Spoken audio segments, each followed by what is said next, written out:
माँ के दूध के बिना आपके बच्चे को बचाना मुश्किल है। डॉक्टर की बात पर अभिमन्यु राठौर सर झुका कर रह गया। उनका बेटा सिर्फ 1 महीने का था जब उनकी पत्नी की मौत हो गई। काकी, किसी ऐसी लड़की का बंदोबस्त कर दो जो मेरे बेटे को दूध पिला सके। मैं तुम्हें 4 धाम यात्रा करवाऊंगा। शाम को काकी 22 साल की अनन्या के साथ उनके मेंशन पहुंची। बेटा, ये विधवा है, इसका बच्चा 2 साल का है, पर दूध बहुत है इसका। बस इसकी शर्त है कि ये विवाह के बगैर तुम्हारे साथ नहीं रहेगी। आखिरी बात पर अभिमन्यु अपने होंठ भींच गया। ठीक है, मैं पंडित जी को बुलाता हूँ। वो उनके साथ विवाह के बंधन में बंध गई। पहले मेरा बेटा दूध पिएगा। वो अपना बच्चा उसके सीने से लगाने लगा। मिस्टर अभिमन्यु, आपने मेरा दूध खरीदा नहीं है। वो उसके शहरी लहजे पर हैरान रह गया। भाभी, आपसे एक बात करनी थी, अगर इजाज़त दें तो अंदर आ जाऊं। अनन्या ने दरवाज़ा खोलते ही सामने खड़े शख्स को पहचान लिया। वो घर के ही सदस्य था, इसलिए उसे ये पूछने की ज़रूरत महसूस ना हुई कि कौन है। सामने उसका देवर सूरज खड़ा था। वह आहिस्ता आहिस्ता चलता हुआ कमरे के अंदर आ गया। कमरे में हल्की सी पीली रोशनी फैली हुई थी। एक तरफ छोटा सा पंखा लगातार चल रहा था। बिस्तर पर अनन्या का कुछ महीने का बेटा गहरी नींद में सो रहा था। कमरे की खामोशी में सिर्फ बच्चे की धीमी सांसों की आवाज़ सुनाई दे रही थी। अनन्या की आंखें लाल और सूजी हुई थी। चेहरा साफ बता रहा था कि वो कुछ देर पहले तक रोती रही है। हाँ सूरज, बोलो, क्या बात है? सूरज ने हिचकिचाते हुए कमरे पर एक नज़र डाली, फिर धीमी आवाज़ में बोला, अगर बुरा ना माने तो बैठकर बात कर लूँ? हाँ, बैठ जाओ। वो बिस्तर के किनारे बैठ गया। कुछ लम्हे खामोशी रही। अनन्या इंतज़ार करती रही कि आखिर वो कहना क्या चाहता है। सूरज ने एक लंबी सांस ली। भाभी, मैं कई दिनों से देख रहा हूँ आप हर वक्त उदास रहती हैं। आपके चेहरे पर कभी मुस्कुराहट नहीं होती। भैया के जाने के बाद आप बिल्कुल बदल गई हैं। मैं जानता हूँ आप पर बहुत कुछ गुजरा है। अनन्या ने सर झुका लिया। ज़िंदगी में कुछ दुख ऐसे होते हैं जो इंसान को चेहरे से हंसी छीन लेते हैं। सूरज ने नर्म लहजे में कहा, आप खुद को इतना अकेला क्यों समझती हैं? मैं हूं ना, आपको किसी चीज़ की फ़िक्र करने की ज़रूरत नहीं है। अनन्या ने इस जुमले पर ज़्यादा ध्यान नहीं दिया। उसे लगा शायद वो सिर्फ हौसला देने की कोशिश कर रहा है, मगर कुछ ही लम्हा बाद सूरज के लहजे में अजीब सी तब्दीली आने लगी। भाभी, सच बताऊं तो मैं काफ़ी अरसे से आपके बारे में सोचता हूँ। भैया ने कभी आपकी कदर नहीं की। वो आप पर हाथ उठाते थे, आपको रुलाते थे। अच्छा हुआ वो इस दुनिया से चले गए। मैं अपने भाई जैसा नहीं हूँ। मैं आपका ख्याल रख सकता हूँ, आपको वो इज़्ज़त दे सकता हूँ जिसकी आप हकदार हैं। अनन्या ने पहली बार चौंक कर उसकी तरफ देखा। औरत की फिक्री समझ ने कुछ ही लम्हों में उसे पढ़ लिया। उसके दिल में खौफ की एक लहर उठी। वो मज़बूत लहजे में बोली, सूरज, फ़ौरन कमरे से बाहर चले जाओ। रात बहुत हो चुकी है। सूरज अपनी जगह से हिला भी नहीं। मैं जाने के लिए नहीं आया, मैं तो आपको ये समझाने के लिए आया हूँ कि अब आप अकेले हैं।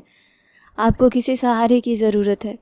अनन्या ने एकदम पीछे हटते हुए कहा, मुझे किसी सहारे की ज़रूरत नहीं है, तुम फ़ौरन यहाँ से निकल जाओ। सूरज भी खड़ा हो गया। उसकी आंखों में अब वो आदर बाकी नहीं रहा था जो कुछ लम्हे पहले दिखाई दे रहा था। आखिर मुझ में क्या बुराई है? मैं आपको अपना कह सकता हूँ। भैया तो अब रहे नहीं। अनन्या की आवाज़ गुस्से से कांपने लगी। बस एक शब्द भी आगे मत कहना। लेकिन सूरज पर जैसे जुनून सवार हो चुका था। वो एक कदम और आगे बढ़ा और अनन्या का हाथ पकड़ने की कोशिश की। रद्द अमल में अनन्या ने बिना एक पल गवाए पूरी ताकत से उसके चेहरे पर थप्पड़ दे मारा। कमरे में थप्पड़ की आवाज़ गूंज उठी। कुछ लम्हे दोनों एक दूसरे को देखते रहे। सूरज का चेहरा गुस्से से लाल हो गया। बड़ी पवित्र बनती हो, सब जानते हैं तुम मेरे भाई के साथ भाग कर आई थी।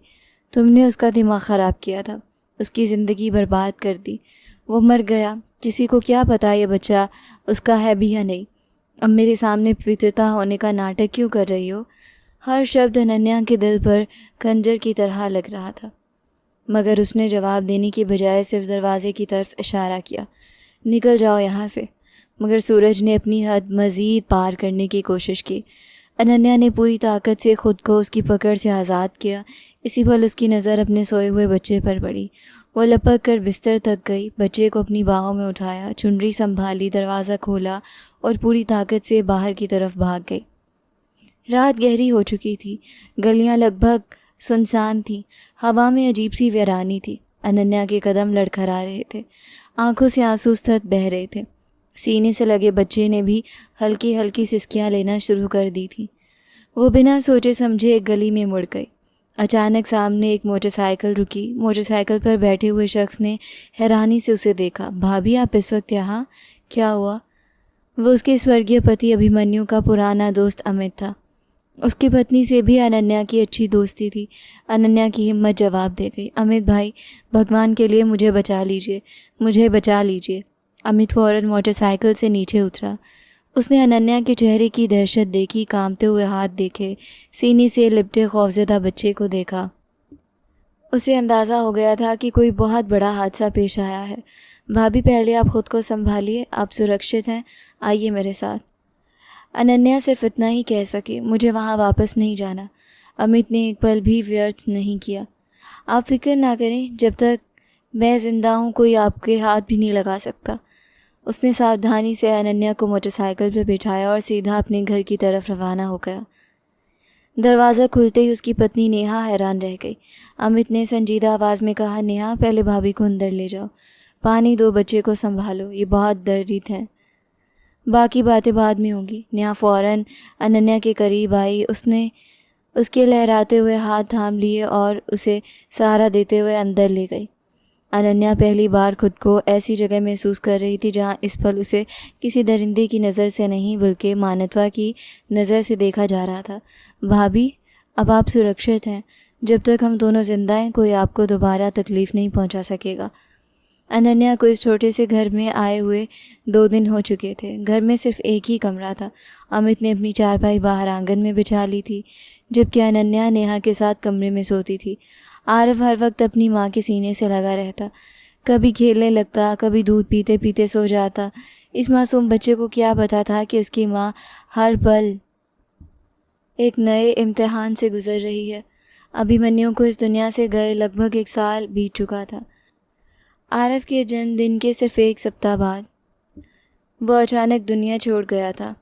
इस एक हादसे ने अनन्या को पूरी ज़िंदगी बदल कर रख दी थी।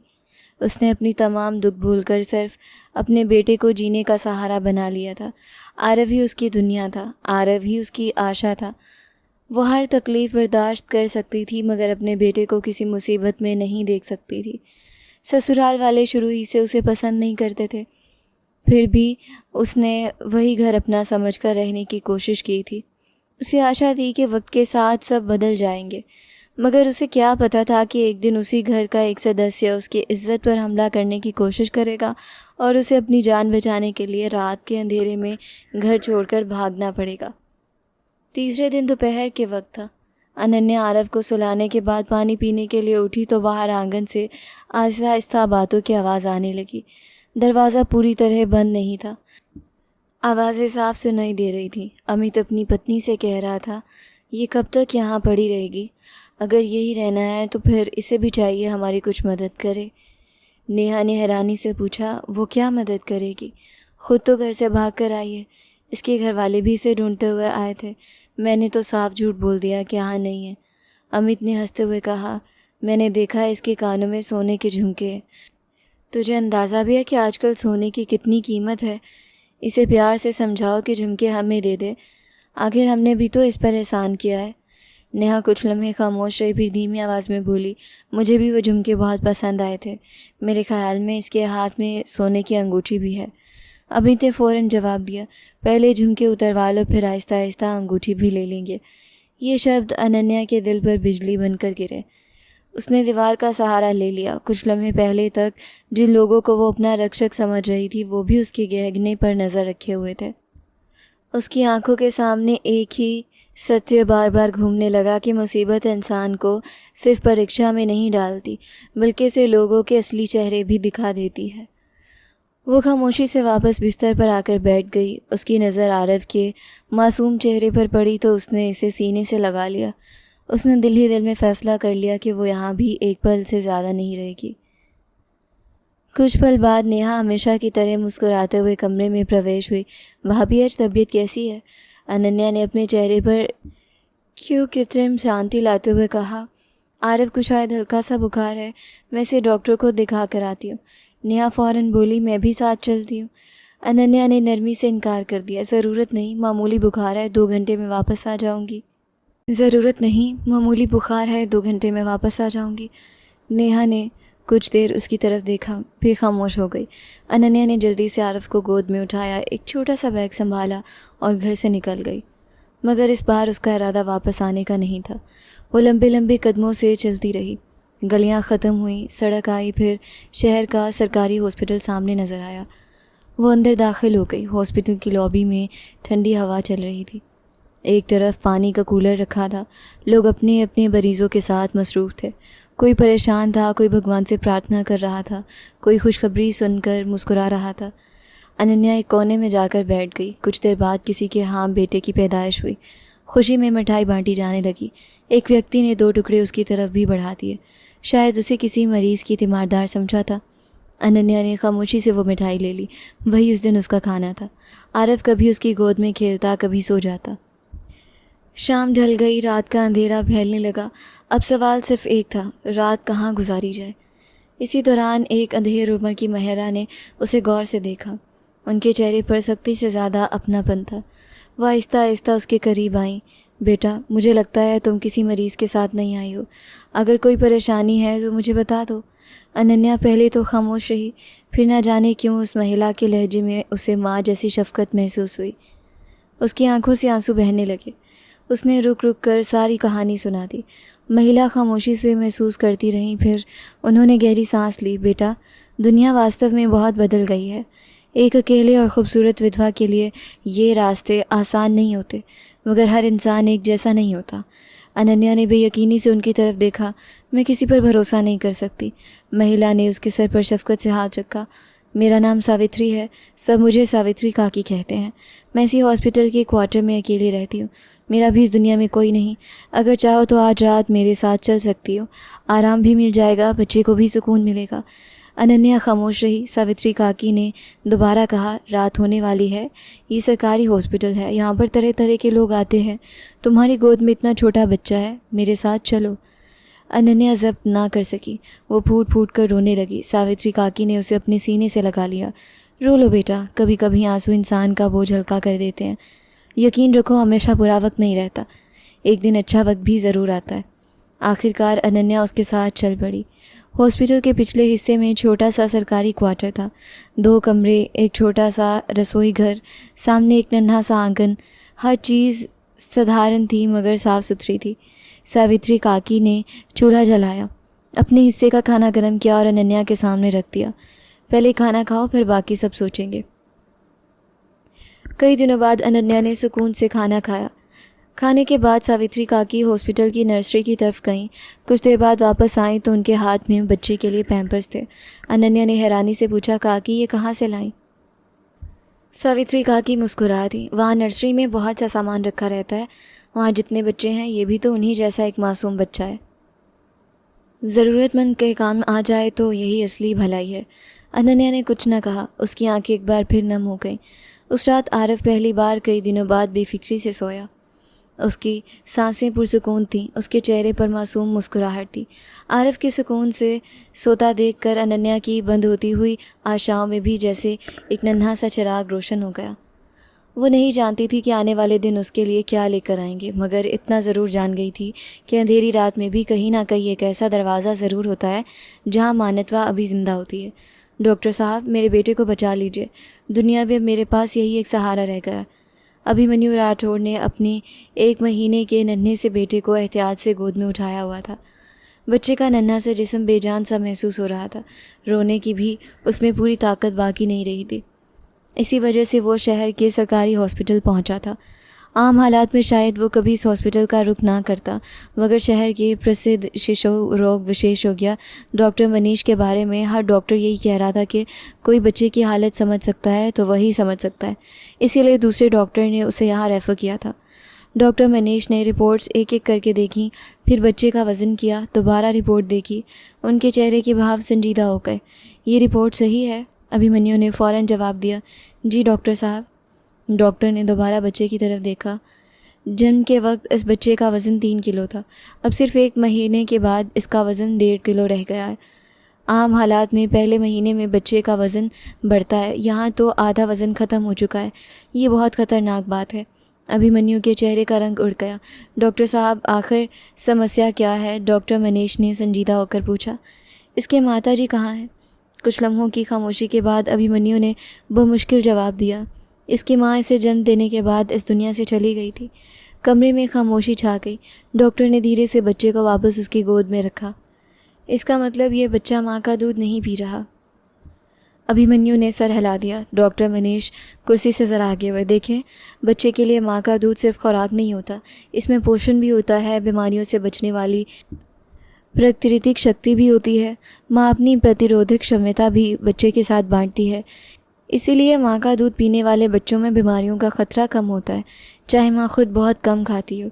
फिर भी उसका दूध नवजात शिशु के लिए बेहद कीमती होता है। अभिमन्यु ने बेबसी से कहा। लेकिन डॉक्टर साहब, जब इसकी माँ ही दुनिया में नहीं रही तो मैं कहाँ से लाऊं इसके लिए माँ का दूध? डॉक्टर कुछ लम्हे खामोश रहे, फिर बोले, आप पढ़े लिखे इंसान लगते हैं। पहले ज़माने में दाई माँ का विचार होता था। आज भी अगर कोई स्वस्थ दूध पिलाने वाली महिला स्वबच्चा से इस बच्चे को दूध पिलाए तो ये इसकी जान बचाने का कारण बन सकता है। अगर जब कोई प्रबंध ना हुआ तो बच्चे की स्थिति और ख़राब हो सकती है। अभिमन्यु ने अपने बेटे को सीने से लगा लिया। इस पर उसे अपनी दौलत, अपनी शोहरत, अपना बड़ा कारोबार सब बेमानी लग रहे थे। इसी दौरान हॉस्पिटल की कर्मचारी सावित्री काकी एक फ़ाइल रखने के लिए कमरे में दाखिल हुई। बच्चे के रोने की आवाज़ सुनकर वो बेख्तियार करीब आईं और नहायत शफ़क़त से उसे गोद में ले लिया। अरे नन्हे राजकुमार, इतना क्यों रो रहे हो? बच्चा हैरान कुन तौर पर उनकी गोद में आकर कुछ पुरसुकून हो गया। सावित्री काकी ने मुस्कुराकर कहा, साहब, बिना माँ के बच्चा औरत की गोद ही ढूंढता है। डॉक्टर मनीष ने उनकी तरफ देखा। सावित्री, एक समस्या है। बच्चे की माँ दुनिया में नहीं रही। हमें किसी स्वस्थ दूध पिलाने वाली महिला की ज़रूरत है। क्या तुम किसी को जानती हो? ये सुनते ही सावित्री काकी कुछ लम्हों के लिए सोच में पड़ गई। फिर अचानक उनके दिमाग में अनन्या का ख्याल आया। जी डॉक्टर साहब, एक लड़की है, अभी कुछ समय पहले उसका पति प्रलोक से धार गया है। उसका अपना बच्चा लगभग 10 महीने का है। वो खुद भी स्वस्थ है। अगर वो मान जाए तो शायद ये काम हो जाए। अभिमन्यु की आंखों में आशा जाग उठी। वो फ़ौरन खड़ा हो गया। काकी, भगवान के लिए मेरी बात करवा दीजिए, मेरे बेटे की जान बचा लीजिए। सावित्री काकी ने उसकी बेबसी देखी। अभिमन्यु ने भावुक आवाज़ में कहा, अगर आपने मेरा ये संकट दूर कर दिया तो मैं आपको 4 धाम यात्रा करवाऊँगा। सावित्री काकी हैरानी से उसे देखने लगी। डॉक्टर मनीष मुस्कुरा दिए। सावित्री, ये बहुत बड़े व्यापारी हैं। डॉक्टर सिद्दीकी का फ़ोन आया था, इसीलिए मैंने समय निकाला, वरना ये सामने तौर पर यहाँ नहीं आते। अभिमन्यु ने फ़ौरन कहा, तीर्थ यात्रा के अलावा भी आपको जो भी कहेंगी मैं करूँगा, बस मेरे बेटे को बचा लीजिए। सावित्री काकी ने आहिस्ता से सर हिलाया। ठीक है, मैं उस लड़की से बात करती हूँ। अभिमन्यु ने अभी जेब से एक विजिटिंग कार्ड निकाला। अगर वो मान जाए तो इसे मेरे घर ले आइएगा। अगर ना भी माने तब भी आप इसे ले आइए, बाकी बात मैं खुद कर लूँगा। सावित्री काकी ने कार्ड ले लिया। उस पर बंगले का पूरा पता दर्ज था। कुछ लम्हों बाद अभिमन्यु अपने कमज़ोर से बेटे को सीने से लगाए हॉस्पिटल से चला गया। रात ढल चुकी थी। सावित्री काकी जब अपने सरकारी क्वार्टर पहुंची तो दरवाज़ा खोलते ही अचानक चौंक गई। पूरा क्वार्टर साफ़ सुथरा चमक रहा था। फर्श धुला हुआ था, बर्तन क्रम से रखे हुए थे। खाना पहले ही थालियों में निकाल कर मेज़ पर रखा था। आरव सुकून से खेल रहा था। अनन्या ने मुस्कुराकर कहा, काकी आप आ गई, खाना ठंडा हो रहा है। सावित्री काकी ने कुछ लम्हे उसे देखा, फिर बेख्तियार बोल उठी, तू बड़ी भाग्यशाली है बेटी। अनन्या हल्का सा मुस्कुराई, मगर उस मुस्कुराहट में बेशुमार दर्द छुपा हुआ था। अगर भाग्यशाली होती तो क्या यूं दर दर भटकती? पति दुनिया से चला गया, देवर ने इज्जत पर हाथ डालने की कोशिश की, जिन्हें रक्षक समझा वो भी लालची निकले। हाँ, आप ज़रूर मिल गए, शायद इसीलिए कह सकते होंगे कि मेरा भाग्य अभी पूरी तरह मरा नहीं। सावित्री काकी कुर्सी पर बैठ गई। मैं आज तेरे लिए एक रास्ता लेकर आई हूँ। अनन्या ने हैरानी से पूछा, कैसा रास्ता? यूँ समझ कि एक नौकरी है। अनन्या खामोश हो गई। सावित्री काकी ने सुबह हॉस्पिटल में हुई पूरी बात एक एक शब्द उसे सुना दी। कमरे में खामोशी फैल गई। अनन्या ने बेख्तियार अपने बेटे आरव को गोद में उठा लिया। काफ़ी देर सोचने के बाद उसने आहिस्ता से कहा, बात तो आपकी ठीक है, अगर किसी मासूम बच्चे की जान बच जाए तो इससे बड़ा पुण्य क्या होगा, मगर क्या ये रास्ता सुरक्षित होगा? सावित्री काकी ने विश्वास से जवाब दिया। डॉक्टर मनीष खुद कह रहे थे कि वो इस आदमी को अच्छी तरह जानते हैं, इज़्ज़तदार और ज़िम्मेदार व्यक्ति है। अनन्या ने गहरी सांस ली। फिर भी मुझे एक रात सोचने के लिए दीजिए, मैं जल्दी में निर्णय नहीं लेना चाहती। सावित्री काकी ने मुस्कुराकर कहा, ठीक है बेटी, सुबह बता देना, अगर तू राज़ी हुई तो हम दोनों उसके मेंशन चलेंगे। अनन्या ने कोई जवाब न दिया। वो खामोशी से सोए हुए आरव के बालों में उंगलियां फेर रही थी। उसके सामने एक नई राह खड़ी थी, मगर इस बार वो हर कदम बहुत सोच समझ कर उठाना चाहती थी। काकी, सुबह मैं आपको अपना फ़ैसला बता दूंगी। सुबह की पहली किरण खिड़की से अंदर दाखिल हुई तो अनन्या काफ़ी देर तक खामोश बैठी रही। आरव उसकी गोद में सर रखे सो रहा था। पूरी रात उसने जागते हुए गुजारी थी। वो जानती थी कि आज का फ़ैसला सिर्फ उसकी ज़िंदगी नहीं बल्कि 2 मासूम बच्चों की किस्मत भी बदल सकता है। सावित्री काकी ने नाश्ते के बाद उसे देखा तो नरमी से बोले, क्या महसूस किया है बेटी? अनन्या ने धीरे से सर उठाया, मैं चलूँगी। सावित्री काकी के चेहरे पर संतुष्ट आ गया, मगर अगले ही पल अनन्या ने अपनी एक ऐसी शर्त बताई कि वो हैरानी से उसे देखती रह गई। कुछ लम्हे खामोश रही, फिर सावित्री काकी ने गहरी सांस ली। बेटी, वो आदमी तो पहले ही कह रहा था कि अगर तुम राज़ी ना भी हो तब भी तुम्हें साथ ले आऊँ ताकि आमने सामने बात हो जाए। अब ये शर्त भी वहाँ जाकर बता देना। अनन्या ने सिर्फ इतना कहा, ठीक है। उसने आरव को गोद में उठाया, उसका छोटा सा बैग संभाला, फिर दोनों सावित्री काकी के साथ रवाना हो गई। कुछ देर बाद गाड़ी एक विशाल और आलीशान मैंशन के सामने रुकी। लोहे के बुलंद गेट, आलीशान बगीचा, कतार में लगे फूल, साफ़ सुथरी राहदारियाँ, हर चीज़ इस घर की शान और शौकत बयान कर रही थी। सावित्री काकी ने ज़िंदगी में पहली बार इतना बड़ा घर अंदर से देखा था। वह हैरानी से हर तरफ देख रही थी। अनन्या का चेहरा मगर बिल्कुल पुरसुकून था। ऐसा नहीं था कि उसने पहले कभी बड़े घर ना देखे हों। चौकीदार के पास जाकर सावित्री काकी ने कहा, साहब ने बुलाया था, बच्चे के सिलसिले में आए हैं। चौकीदार ने आदर से सर हिलाया, जी अंदर तशरीफ़ ले जाइए। एक नौकर उन्हें ड्राइंग रूम तक ले गया। विशाल हॉल नहायत नफीस अंदाज से सजा हुआ था। कुछ मिनट बाद दरवाज़ा खुला। अभिमन्यु राठौड़ अंदर दाखिल हुआ। उसकी नज़र जैसे अनन्या पर पड़ी, वो एक पल के लिए रुक गया। वो बेख्तियार उसे देखता रह गया। इतना खूबसूरत चेहरा, इतना गरिमाए अंदाज, इतनी सादगी। उसने शायद पहली बार किसी औरत को इस कदर मर्यादा के साथ बैठे देखा था। मगर अगले ही पल उसकी नज़र सावित्री काकी पर पड़ी तो वो फ़ौरन संभल गया। नमस्ते काकी। नमस्ते बेटा। प्रणाम के बाद सब बैठ गए। अभिमन्यु ने सावित्री काकी से पूछा, आपने इन्हें सब कुछ बता दिया? वो अनन्या की तरफ मुखातिब हुआ, देखो, तुम्हें सारे हालात मालूम हैं। तुम्हें जितने पैसे चाहिए मैं देने के लिए तैयार हूँ। मुझे सिर्फ अपने बेटे की सेहत अजीज़ है। अनन्या ने पहली बार उसकी आंखों में देखकर नहायत साबिया लहजे में कहा, मेरा नाम अनन्या मुनीर है, आप मुझे मिस अनन्या कह सकते हैं। अभिमन्यु चंद लम्हे उसे देखता रहा।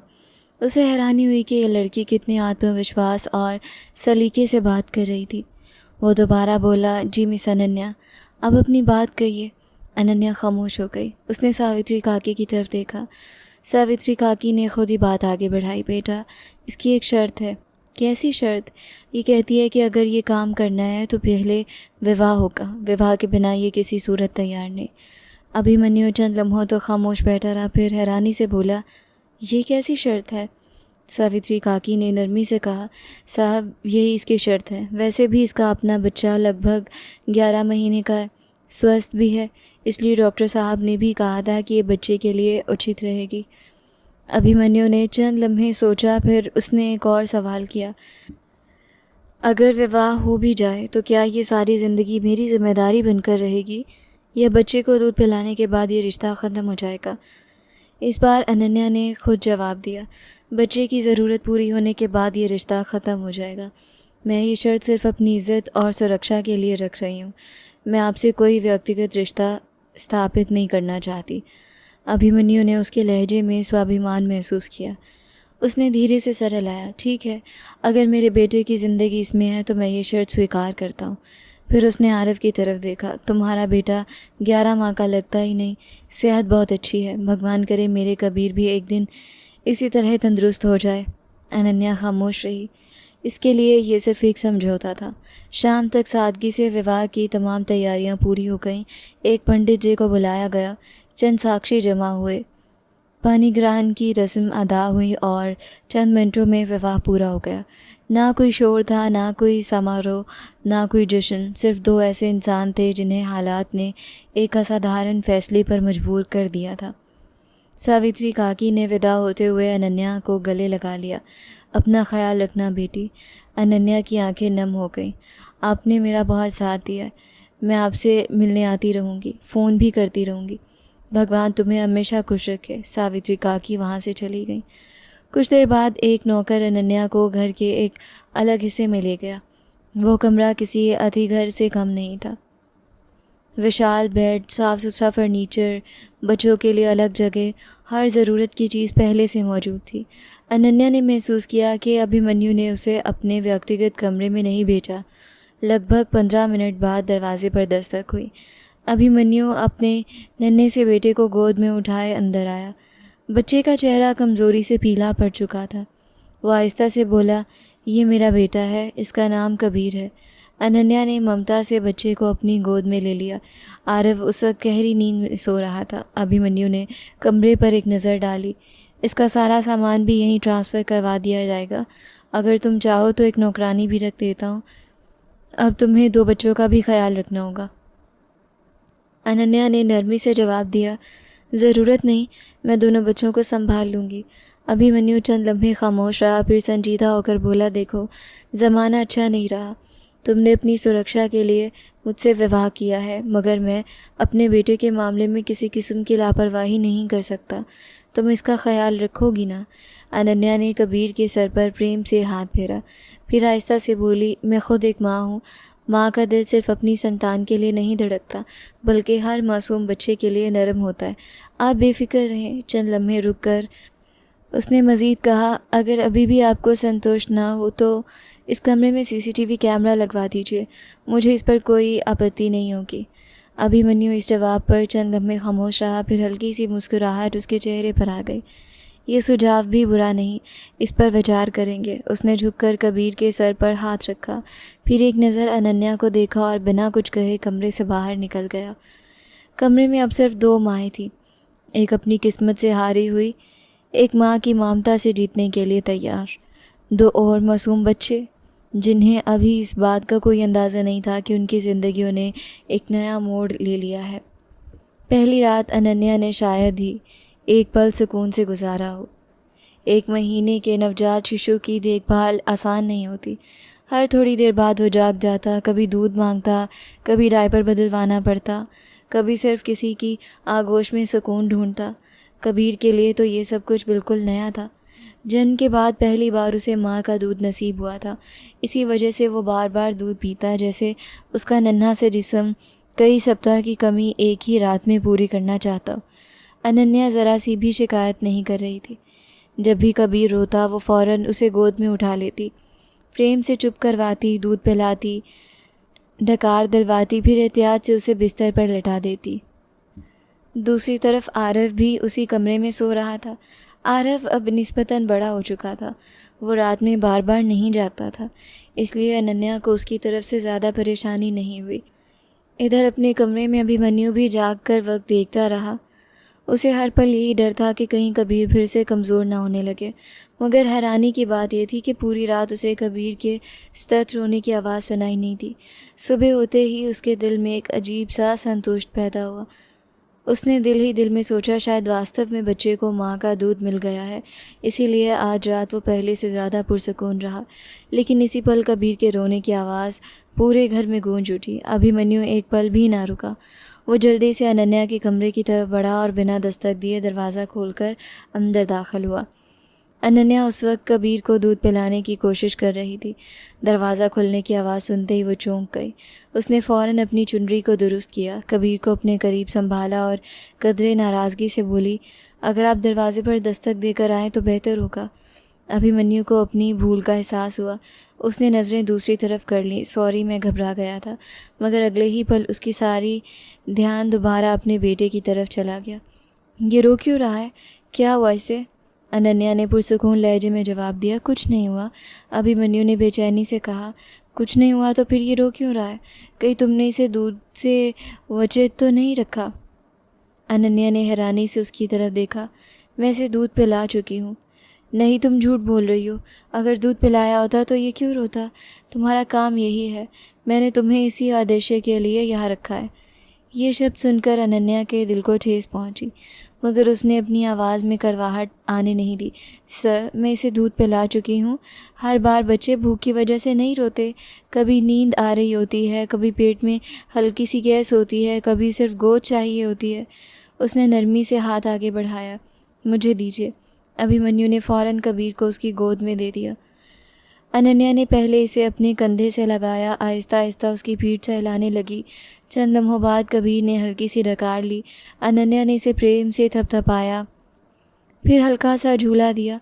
चंद ही लम्हों में कबीर की सिसकियाँ बंद हो गईं।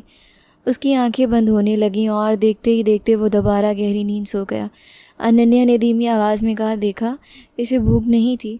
दूध वो पहले ही पी चुका था। शायद इसके पेट में थोड़ी सी गैस थी या इसे सिर्फ डकार की ज़रूरत थी। अब यह आराम से सो जाएगा। अभिमन्यु खामोशी से अपने बेटे को देखता रहा। उसके चेहरे पर हैरानी भी थी और संतोष भी थी। उसे पहली बार एहसास हुआ कि एक माँ बच्चों की भाषा कितनी अच्छी तरह समझती है। मगर अगले ही पल उसकी आदत के अनुसार लहजा दोबारा सख्त हो गया। ठीक है, लेकिन किसी किस्म की लापरवाही मत करना। अपने काम को सिर्फ जिम्मेदारी नहीं बल्कि कर्तव्य समझना। मेरे बेटे की सेहत पर कोई समझौता नहीं होना चाहिए। अनन्या के दिल में बेख्तियार क्रोध की एक लहर उठी। उसका जी चाहा कि इसे बताए कि किसी नौकरानी की तरह नहीं बल्कि एक माँ की हैसियत से कबीर की देखभाल कर रही थी, मगर उसने अपने भावनाओं को काबू में रखा। सिर्फ इतना कहा, ठीक है। अभिमन्यु चंद लम्हे कबीर को देखता रहा, फिर खामोशी से कमरे से बाहर निकल गया। दरवाज़ा बंद होते ही अनन्या ने गहरी सांस ली। उसने दोनों बच्चों पर नज़र डाली। एक उसकी कोख में का था और दूसरा किस्मत ने उसकी गोद में ला बिठाया था, मगर उसकी ममता दोनों के लिए एक जैसी थी। चंद ही दिनों में अनन्या की रोज़मर्रा ज़िंदगी पूरी तरह बदल गई। एक तरफ लगभग 1 साल का आरव था जो अभी भी माँ का दूध का आदी था। दूसरी तरफ सिर्फ 1 महीने का कबीर था जिसकी पूरी सेहत अब इसी दूध पर निर्भर थी। दोनों बच्चों को संभालना ही कठिन काम था। उस पर बार बार दूध पिलाने की वजह से अनन्या को हर वक्त भूख महसूस होती। कभी सुबह का नाश्ता ख़त्म होते ही उसे दोबारा कुछ खाने की ज़रूरत पड़ती। कभी दोपहर से पहले ही वो नौकरानी को आवाज़ दे देती, सरला, अगर खाना तैयार हो गया है तो मेरे लिए ले आओ। कभी 1 घंटे बाद फिर आवाज़ आती, अगर कोई फल हैं तो वो भी भेज दो। शुरू में नौकरानियां हैरान होती रहीं। एक दिन दोपहर के वक्त अभिमन्यु अपने दफ्तर जाने से पहले किचन के पास से गुजर रहा था। इसी दौरान अंदर से बातों की आवाज़ें सुनाई दी। एक नौकरानी ने कदरे हैरत से कहा, ये मालिकिन आखिर इतना खाती कहाँ है? अभी तो खाना लेकर गई थी, थोड़ी देर बाद फिर मांग लिया। दूसरी नौकरानी फ़ौरन बोली, अरे 2 बच्चों को दूध पिलाने वाली औरत को भूख नहीं लगेगी तो और किसको लगेगी? सारा शारीरिक जोर इसी में लगता है। पहली ने फिर भी हंसते हुए कहा, लेकिन इतना भी कोई खाता है क्या? इतने में हल्की सी खांसी की आवाज़ सुनाई दी। दोनों नौकरानियां चौंक कर मुड़ी। दरवाजे पर अभिमन्यु खड़ा था। वह आहिस्ता आहिस्ता अंदर आया। उसके चेहरे पर नाराज़गी साफ दिखाई दे रही थी। उसने दोनों की तरफ देखते हुए संजीदा लहजे में कहा, आइंदा मैं अनन्या के खाने के बारे में कोई उल्टी सीधी बात नहीं सुनना चाहता। दोनों नौकरानियां फ़ौरन खामोश हो गईं। अभिमन्यु ने अपनी बात जारी रखी, वो मेरे बेटे की सेहत के लिए यहाँ मौजूद है। अगर इसे 10 बार भी भूख लगी तो 10 बार खाना मिलना चाहिए। इसके खाने में किसी किस्म की कमी नहीं होनी चाहिए। वो चंद लम्हे रुका, फिर बावर्ची की तरफ देखकर बोला, आज से इसके लिए अलग से ताज़ा फल मंगवाए जाएंगे। दूध, पनीर, सब्जियां, मेवा, अगर ज़रूरत हो तो वो भी। और जो चीज़ वो खाना चाहे वो फ़ौरन तैयार होनी चाहिए। बावर्ची ने आदर से सर झुका दिया। जी साहब। अभिमन्यु ने मज़ीद कहा, और एक बात, सब उसकी तरफ मुखातिब होकर, अब से पहले इसे पूछा जाएगा कि इसका दिल किस चीज़ को चाह रहा है, फिर वही खाना बनाया जाएगा। किसी किस्म की लापरवाही बर्दाश्त नहीं होगी। जी साहब, सब ने एक साथ जवाब दिया। अभिमन्यु ने एक आखिरी नज़र सब पर डाली, फिर खामोशी से वापस मुड़ गया। वो जानता था कि दूध पिलाने वाली माँ को आम इंसान से कहीं ज़्यादा खुराक की ज़रूरत होती है। अगर अनन्या खुद कमज़ोर हो गई तो नुकसान सिर्फ उसका नहीं होगा, कबीर भी दोबारा कमज़ोर होने लगेगा और वो अपने बेटे के मामले में किसी किस्म का ख़तरा मोल लेने के लिए तैयार नहीं था। चंद मिनट बाद सरला एक ट्रे लेकर अनन्या के कमरे में दाखिल हुई। मालिकिन। अनन्या ने मुस्कुराकर उसकी तरफ देखा। जी, साहब ने कहा कि आज से पहले आपसे पूछा जाएगा कि आप क्या खाना चाहती हैं, जो आप खाएंगी वही बनेगा। फल भी आएंगे, दूध भी, अगर किसी और चीज़ की दिल चाहे तो वो भी बता दीजिए। अनन्या हैरानी से उसे देखने लगी। अचानक ये सब क्यों? सरला हल्का सा मुस्कुरा दी। शायद साहब ने समझ लिया है कि दो बच्चों को दूध पिलाने वाली माँ को भूखा नहीं रखा जा सकता। अनन्या ने बेख्तियार आरव और कबीर की तरफ देखा। उसके दिल में पहली बार ये एहसास पैदा हुआ कि अभिमन्यु का लहजा चाहे सख्त हो, मगर अपने बेटे की खातिर वो किसी भी ज़रूरी चीज़ पर समझौता नहीं करता, और इस वक्त उसकी अच्छी खुराक भी इसकी ज़रूरत का एक हिस्सा थी। रात काफ़ी गुजर चुकी थी। पूरा घर खामोश था। सिर्फ अनन्या के कमरे से वक्फे वक्फे से बच्चों के रोने की आवाज़ें आ रही थीं। इस रात न जाने क्या बात थी कि दोनों बच्चों का मिजाज मामूल से भिन्न था। दोनों ने वक्त पर दूध भी पिया था, कपड़े भी तब्दील किए थे, फिर भी एक को चुप कराती तो दूसरा रोने लगता। अनन्या काफ़ी देर से कबीर को गोद में लिए उसे थपथपियाँ दे रही थी। बड़ी मुश्किल से वो कुछ पुरसुकून हुआ कि दूसरी तरफ आरव ज़ोर ज़ोर से रोने लगा। अनन्या ने नरमी से कबीर को बिस्तर पर लिटाया, फिर जल्दी से आरव को गोद में उठाया और उसे खामोश कराने की कोशिश करने लगी। इसी पल दरवाज़ा अचानक खुला। अभिमन्यु तेज़ी से अंदर दाखिल हुआ। अनन्या चौंक गई। उसने फ़ौरन अपनी चुनरी संभाली और कदरे नाराज़गी से कहा, मिस्टर अभिमन्यु, कम से कम दरवाज़े पर दस्तक देकर आया करें। मगर अभिमन्यु इस वक्त बुरी तरह घबराया हुआ था। उसका सारा ध्यान सिर्फ कबीर पर था। ताज़ी की बात बाद में होगी। मेरा बेटा रो रहा है और तुम अपने बेटे को संभाल रही हो। पहले कबीर को देखो। वो आगे बढ़ा और कबीर को गोद में उठा लिया। अनन्या ने उसे रोकने की कोशिश की। एक पल मेरी बात तो सुने। मगर अभिमन्यु ने बेचैनी में उसकी कोई बात ना सुनी। वो कबीर को उसकी तरफ बढ़ाता हुआ बोला, पहले इसे दूध पिलाओ। जल्दी और घबराहट में उसका हाथ इत्तेफाकन अनन्या के बाजू और चुनरी के करीब आ गया और उसके सीने से जा टकराया। अनन्या फ़ौरन एक कदम पीछे हट गई। ऐसा लगा उसके पूरे वजूद में बिजली सी दौड़ गई है। उसने चुनरी अच्छी तरह संभाली और कमरे के कोने में खड़ी हो गई। अभिमन्यु को इसी पल एहसास हुआ कि उसने हद से ज़्यादा जल्दबाजी कर दी है, मगर उसकी परेशानी अभी ख़त्म नहीं हुई थी। जो तुम्हारा काम है वो पहले करो, मेरे बेटे को पहले देखो। अनन्या ने पहली बार मजबूत लहजे में जवाब दिया। मिस्टर अभिमन्यु राठौर, आपने मेरी जिम्मेदारी ली है। आपने मेरा दूध खरीद नहीं लिया, मेरी इज्जत नहीं खरीदी। मैं आपके बेटे को पूरी जिम्मेदारी निभा रही हूँ, मगर इसका मतलब ये नहीं कि आप हर फैसला गुस्से में करें। अभिमन्यु खामोश हो गया। अनन्या ने मज़ीद कहा, कबीर का पेट भरा हुआ है, वो किसी और वजह से रो रहा है। अगर मैं आरव को एक पल ना संभालती तो वो और ज़्यादा परेशान हो जाता।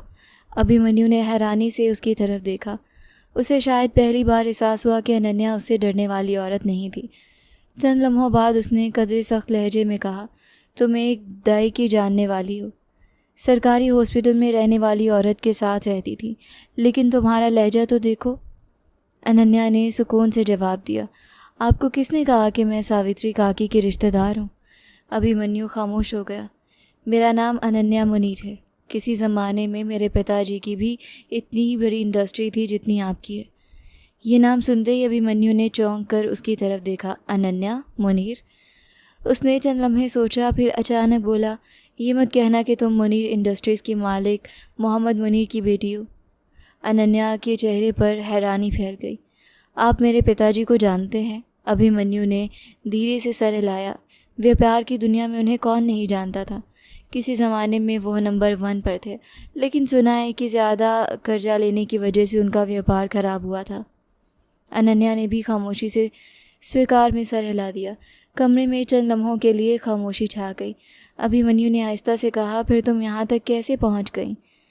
उसे अच्छी तरह याद था कि मुनीर इंडस्ट्रीज़ तबाह होने के बाद ये खबर आई थी कि उसके मालिक ने अपनी जीवन लीला समाप्त कर ली है, मगर उसके सामने खड़ी लड़की की आंखों में ऐसा दर्द था जिसकी वजह से व्यापार का नुकसान नहीं हो सकता था। अनन्या ने नज़रें झुका लीं। मुझे अपनी ज़िंदगी की कहानी सुनाने का कोई शौक़ नहीं। उसने नरमी से कबीर को उसकी गोद से लिया, इसे अपने सीने से लगाया। चंद ही लम्हों में कबीर पुरसकून होने लगा, लेकिन इसी वक्त आरव फिर रोने लगा। अभिमन्यु ने बेख्तियार आगे बढ़कर आरव को उठा लिया। वह खुद भी हैरान था कि उसने ऐसा क्यों किया। चंद लम्हे पहले तक ज़ोर ज़ोर से रोने वाला आरव उसकी गोद में आते ही खामोश हो गया। उसने छोटे से हाथ से अभिमन्यु की कमीज़ पकड़ ली, फिर उसके कंधे से सर लगाकर आंखें बंद कर लीं। अभिमन्यु हैरानी से इस नन्हे बच्चे को देखता रह गया, जैसे आरव पहली बार किसी पिता के मजबूत कंधे का सहारा महसूस कर रहा हो। अनन्या भी ये दृश्य खामोशी से देख रही थी। चंद ही मिनटों में दोनों बच्चे सो चुके थे। अनन्या ने एहतियात से पहले कबीर को बिस्तर पर लाया, फिर आरव को भी उसके साथ सुलाया। उसने दोनों पर एक ही कंबल अच्छी तरह से ओढ़ दिया। दो मासूम चेहरे एक दूसरे के साथ सुकून से सो रहे थे। अभिमन्यु ने उन दोनों को चंद लम्हे खामोशी से देखा, फिर आहिस्ता से बोला, अनन्या। वह उसकी तरफ मुड़ी। अभिमन्यु ने नरमी से उसकी कलाई थामी ताकि उसका ध्यान अपनी तरफ कर सके। मुझे तुमसे कोई बात करनी है। अनन्या ने एक पल उसे देखा। इसमें इतना घबराने की क्या बात है? पत्नी हो मेरी, हाथ तो पकड़ सकता हूँ ना तुम्हारा। अभिमन्यु ने आराम से यह बात बोली। अनन्या ने कहा, मैं आपकी पत्नी नहीं हूँ। मैंने पहले ही कहा था कि ये विवाह करना मेरे लिए मजबूरी है, क्योंकि मुझे सुरक्षा का प्रश्न थे, लेकिन मैंने कहा था कि मेरा रिश्ता आपसे नहीं होगा। अभिमन्यु ने गहरी सांस ली और कहा, तुम्हें नहीं लगता कि हमारे बीच सवाल हो गए हैं और जवाब एक भी नहीं है? क्या मुझे बता नहीं सकती कि आखिर बात क्या है? अनन्या को भी समझ आ गया था कि वो पूछ रहा था तो जवाब देने में क्या ही आपत्ति थी। उसने आहिस्तगी से अपना हाथ उसकी पकड़ से आज़ाद कर लिया। दोनों खिड़की के करीब रखे सोफ़े की तरफ चले गए। रात की ठंडी हवा पर्दों को हल्का हल्का हिला रही थी। दोनों एक दूसरे के सामने बैठ गए। अब पहली बार उनके बीच बच्चों के अलावा किसी और विषय पर बात होने वाली थी। खिड़की के बाहर रात की खामोशी फैली हुई थी। ठंडी हवा पर्दों को आहिस्ता आहिस्ता हिला रही थी। दोनों कुछ लम्हों तक खामोश बैठे रहे। फिर अभिमन्यु ने धीरे से कहा, अगर तुम बताना चाहो तो मैं जानना चाहता हूँ कि तुम्हारी ज़िंदगी में आखिर हुआ क्या था। अनन्या ने गहरी सांस ली। उसकी नज़रें सामने अंधेरे में कहीं खो गईं। मेरे पिताजी मुनीर थे, मुनीर इंडस्ट्रीज़ के मालिक। हमारा घर भी बहुत बड़ा था। ज़िंदगी में किसी चीज़ की कमी नहीं थी। मैंने MBA किया था, मगर कभी नौकरी करने का सोचा भी नहीं, ज़रूरत ही नहीं थी। वो चंद लम्हे खामोश रहा। फिर पिताजी ने एक नई कंपनी बनाने के लिए गलत जगह निवेश कर दिया। इसके लिए पूरी इंडस्ट्रीज़ गिरवी रखती। उन्हें विश्वास था कि सब संभल जाएगा, मगर किस्मत ने साथ नहीं दिया। व्यापार पूरी तरह से डूब गया। कर्ज़े बढ़ते गए। लोग दरवाजे पर आने लगे। उसकी आवाज़ बढ़ने लगी। पिताजी ये सदमा बर्दाश्त ना कर सके। उन्होंने अपनी जीवन लीला समाप्त कर ली। अभिमन्यु ने सर झुका लिया। अनन्या ने बात जारी रखी। माताजी ने कोशिश की खुद को संभालने की, मगर वो भी पिताजी के गम में ज़्यादा समय ज़िंदा न रह सकी। कमरे में फिर खामोशी छा गई। हालांकि मेरे पिताजी मेरा रिश्ता तय करके गए थे। मैंने सोचा था शायद विवाह के बाद ज़िंदगी संभल जाएगी, मगर पहले ही दिन समझ आ गया था कि मेरा पति अच्छा इंसान नहीं है। उसका रवैया सख्त था, क्रोध बहुत करता था, मुझे इज़्ज़त नहीं देता था। मैंने 1 साल उसके साथ गुजारा, फिर एक हादसे में वो भी इस दुनिया से चला गया। उसने एक नज़र सोए हुए आरव की तरफ देखा। इसके बाद मेरा इम्तिहान ख़त्म नहीं हुआ। मेरे अपने देवर ने मेरी इज़्ज़त पर हाथ डालने की कोशिश की। मैं अपने बच्चे को उठाकर रात के अंधेरे में घर से भाग गई। अभिमन्यु के माथे पर बल पड़ गए। अनन्या ने संक्षेप में अमित और नेहा के घर का किस्सा भी सुना दिया। जिन्हें मैंने अपना रक्षक समझा था, वो भी मेरे सोने के गहने पर नज़र जमाए बैठे थे। वो चाहते थे कि मेरे झुमके और अंगूठी ले लें। तब मुझे एहसास हुआ कि मुसीबत में इंसान को पहचानना कितना कठिन होता है। उसने हल्की सी मुस्कुराहट के साथ कहा। फिर मैं सरकारी अस्पताल पहुंची। वहाँ सावित्री काकी मिली। उन्होंने मुझे अपने क्वार्टर में जगह दी। वही मेरी ज़िंदगी का एकमात्र सहारा बन गई। फिर आपके बेटे की बात सामने आई। फिर उसने सीधी नज़र से अभिमन्यु को देखा। मुझे किसी पर भरोसा नहीं रहा था, इसीलिए मैंने विवाह की शर्त रखी। अगर मैं ऐसा ना करती तो शायद कभी खुद को सुरक्षित महसूस ना कर पाती। काफ़ी देर तक अभिमन्यु खामोश बैठा रहा। फिर उसने आहिस्ता से कहा, अनन्या, मुझे क्षमा कर दो। अनन्या ने हैरानी से उसकी तरफ देखा। मैं समझता रहा कि तुम सावित्री काकी की कोई रिश्तेदार हो। मैंने यही सोचा था कि तुम्हारा संबंध भी उन्हीं जैसा मध्यम वर्ग से होगा। वो हल्का सा मुस्कुराया। यद्यपि एक बात शुरू से ही समझ नहीं आई थी। अनन्या ने सवालिया नज़रों से देखा। कौन सी बात? ये कि इतनी खूबसूरत लड़की इस माहौल में कैसे हो सकती है? अनन्या बेख्तियार हैरान होकर उसे देखने लगी। अभिमन्यु हंस दिया। मैंने ऐसा क्या कह दिया जो तुम इस तरह देख रही हो? अनन्या ने नज़रें चुरा लीं। कुछ नहीं। अभिमन्यु ने संजीदगी से कहा। अब मुझसे नाराज़ मत रहना, मुझे अपनी गलतफहमी का एहसास हो गया है। फिर उसने नर्म लहजे में मज़ीद कहा, अब मुझे पूरा विश्वास है कि मेरे बेटे का सबसे अच्छा ख्याल शायद कोई नहीं रख सकता। अनन्या ने हल्की सी मुस्कुराहट के साथ कहा, क्योंकि मैं पढ़ी लिखी हूँ, अच्छे ख़ानदान से हूँ, इसलिए ना। अभिमन्यु ने सर हिलाया। बात सिर्फ डिग्री की नहीं, इंसान का पश्चिम भूमि उसकी शख्सियत पर असर ज़रूर डालता है। अच्छी समझकार इंसान के व्यवहार में नज़र आती है। इसका ये मतलब हरगिज़ नहीं कि हर गरीब बुरा होता है या हर अमीर अच्छा होता है। अच्छे और बुरे लोग हर वर्ग में होते हैं, लेकिन तुम्हारे अंदाज़े गुफ्तगू और ज़िम्मेदारी निभाने से साफ मालूम होता है कि तुमने अच्छे संस्कार पाए हैं। अनन्या ने पहली बार महसूस किया कि उसके लहजे में पहले जैसी सख्ती नहीं रही। अभिमन्यु ने उठते हुए कहा, एक और बात। वो खामोशी से उसकी तरफ मुखातिब हुई। 2 बच्चों को संभालना आसान नहीं, ख़ास तौर पर एक नवजात और एक लगभग 1 साल के बच्चे को। मैं दिन में दफ्तर होता हूँ, मगर रात को मैं भी तुम्हारी मदद किया करूँगा। अनन्या ने सिर्फ इतना कहा, धन्यवाद। अभिमन्यु हल्का सा मुस्कुराया। ये धन्यवाद की बात नहीं, कबीर मेरा बेटा है और आरफ भी अब मेरे सामने ही बड़ा हो रहा है। इतना कहकर वो कमरे से बाहर चला गया।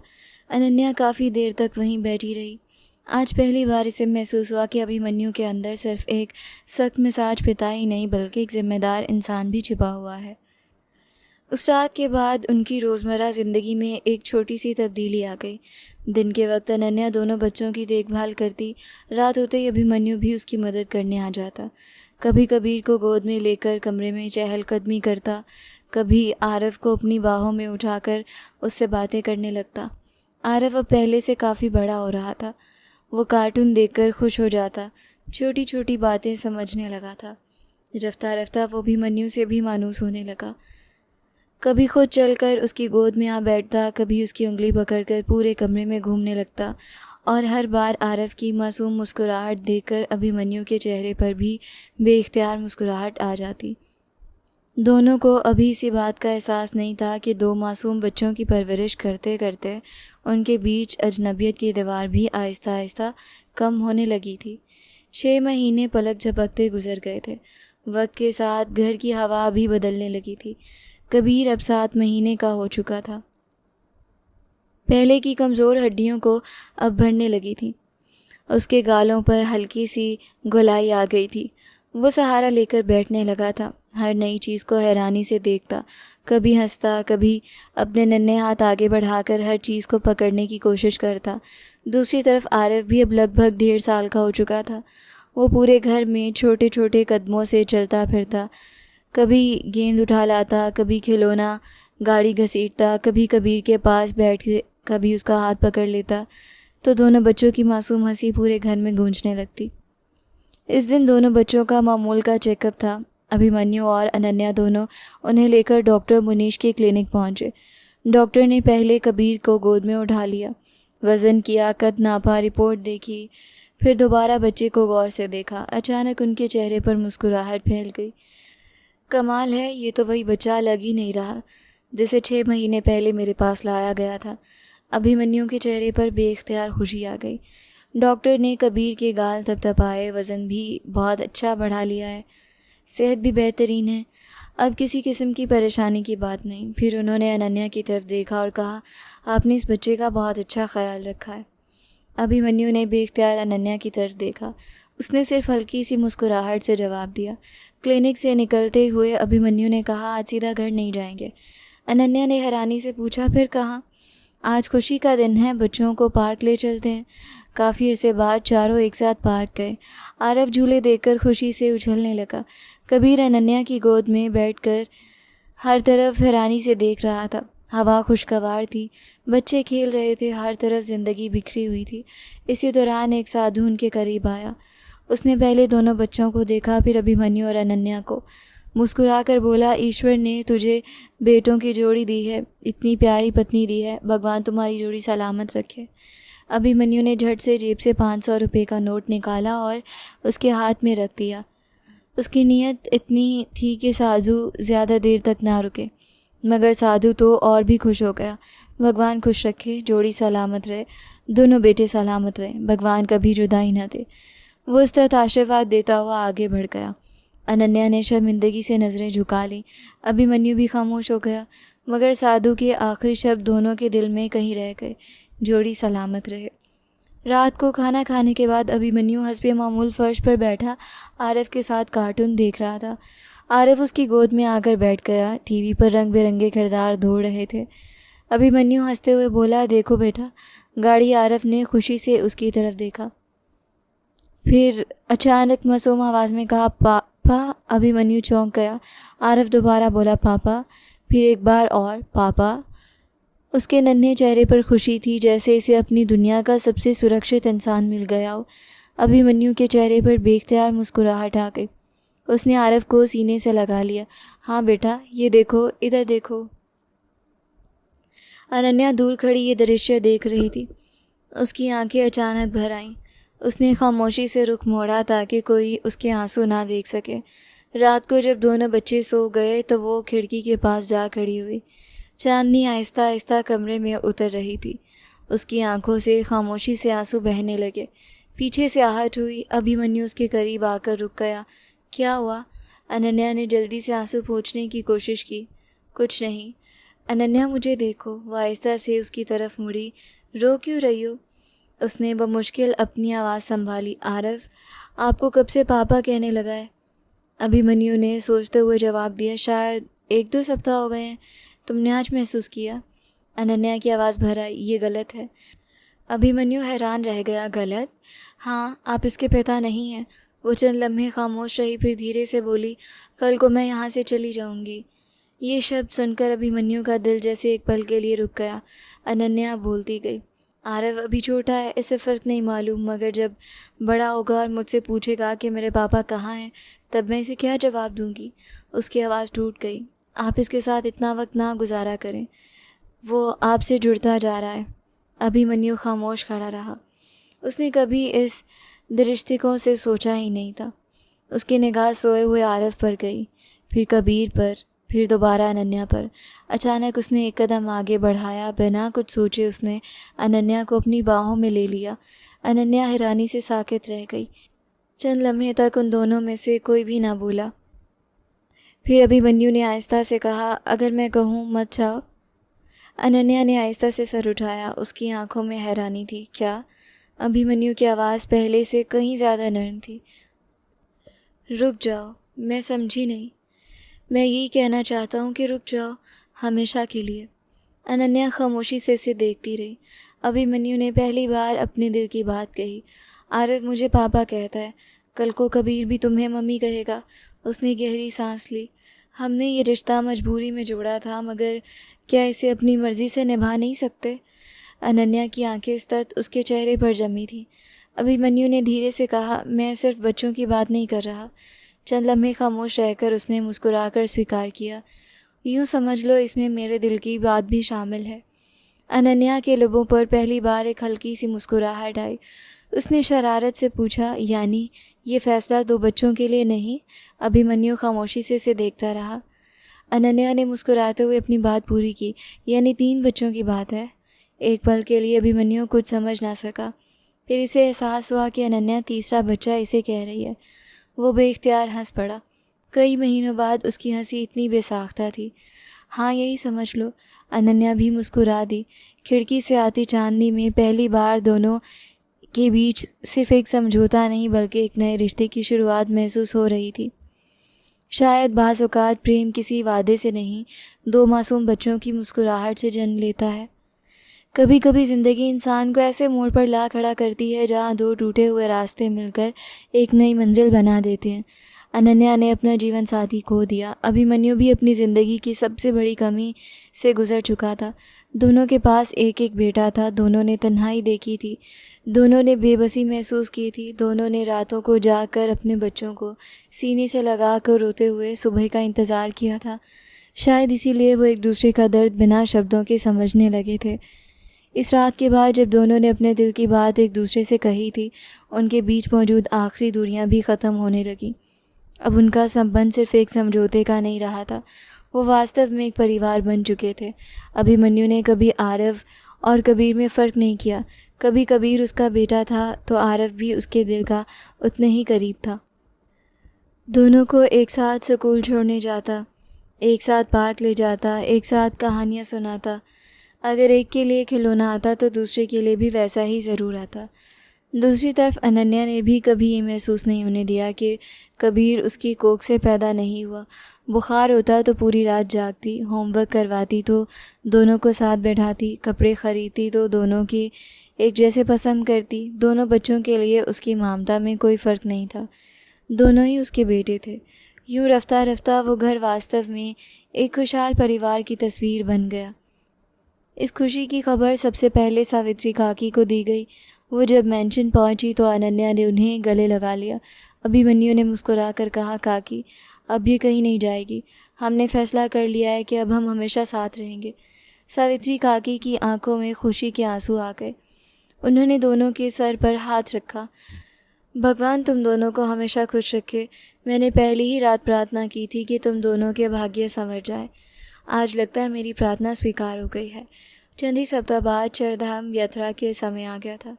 अभिमन्यु अपना वादा नहीं भूला था। उसने तमाम प्रबंध खुद किए, टिकट, रिहाइश, हर चीज़। जब सावित्री काकी रवानगी के लिए आई तो उनकी आंखों में बार बार आंसू आ जाते। वो कहती, नहीं बेटा, मैंने तो सिर्फ मानवता का कर्तव्य अदा किया था। अभिमन्यु ने आदर से जवाब दिया, और मैं सिर्फ अपना वादा पूरा कर रहा हूँ। अनन्या ने उनके हाथ चूम लिए। आप ना मिलती तो शायद आज हम कभी ना मिल पाते। सावित्री काकी यात्रा पर रवाना हो गई। उनके जाने के चंद महीने बाद एक और खुशखबरी ने पूरे घर को खुशियों से भर दिया।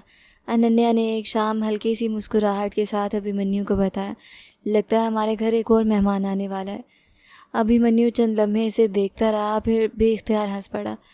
उसने खुशी से अनन्या का हाथ थाम लिया। ये मेरी ज़िंदगी की सबसे खूबसूरत खबर है। आरव और कबीर को जब बताया गया कि उनके घर एक नन्हा मेहमान आने वाला है तो दोनों हर रोज़ अनन्या के पास आकर उसके पेट से बातें करते। आरव कहता है, जल्दी आना, मैं तुम्हारे साथ खेलूँगा। कबीर फ़ौरन कहता है, नहीं, पहले मैं साथ। अनन्या और अभिमन्यु दोनों उनकी बातें सुनकर मुस्कुरा देते। फिर वो दिन भी आ गया जिसका सब इंतज़ार कर रहे थे। भगवान ने उन्हें एक खूबसूरत सी बेटी प्रदान की। अभिमन्यु ने उसके कान में सुबह मंत्र कहे। अनन्या ने अपनी बेटी को पहली बार सीने से लगा लिया। दोनों ने एक दूसरे की तरफ देखा और एक ही नाम उनके दिल में आया, आद्या। इस नन्ही सी बच्ची के आने से घर की रौनक ही बदल गई। आरव हर वक्त अपनी छोटी बहन के आसपास घूमता रहा। कबीर उसके लिए खिलौने संभाल कर रखता। अगर कोई आद्या को गोद में ले लेता तो दोनों भाई फ़ौरन उसके पास आ खड़े होते। धीरे, यह हमारी बहन है। अभिमन्यु और अनन्या एक दूसरे को देखकर मुस्कुरा देते। वक्त पंख लगाकर उड़ता रहा। देखते ही देखते उनकी शादी को 5 साल गुजर गए। आरव लगभग 6 साल का हो चुका था, कबीर 5 साल का था और नन्ही आद्या 2 साल की शरारती गुड़िया बन चुकी थी। घर में हर वक्त हंसी गूंजती रहती। सब मिलकर पार्क जाते, कभी लंबी ड्राइव पर निकल जाते, कभी किसी रेस्टोरेंट में बच्चों की फरमाइश पूरी की जाती, कभी घर के लॉन में ही क्रिकेट का मैच लग जाता। आरव और कबीर एक टीम बनाते और अभिमन्यु जानबूझकर हार जाता ताकि दोनों खुश हो जाएं, और आद्या हर बार तालियां बजाकर घोषणा करती, मेरे भाई जीत गए। इन सब खुशियों के बीच एक रिश्ता ऐसा था जो वक्त के साथ कम होने के बजाय मज़ीद मजबूत होता चला गया। अभिमन्यु और अनन्या का प्रेम, वो प्रेम जो किसी पहली नज़र की दीवानगी से नहीं बल्कि विश्वास, आदर, त्याग, जिम्मेदारी और एक दूसरे के दर्द को समझने से पैदा हुआ था। उन्होंने एक दूसरे का टूटा हुआ वजूद संभाला, एक दूसरे के बच्चों को अपना लिया और फिर मिलकर ऐसा घर बनाया जहाँ किसी को ये एहसास ही नहीं रहता था कि कौन किसकी संतान है। वो सिर्फ एक परिवार थे, एक ऐसा परिवार जिसे खून के रिश्तों से ज़्यादा प्रेम ने जोड़ा था।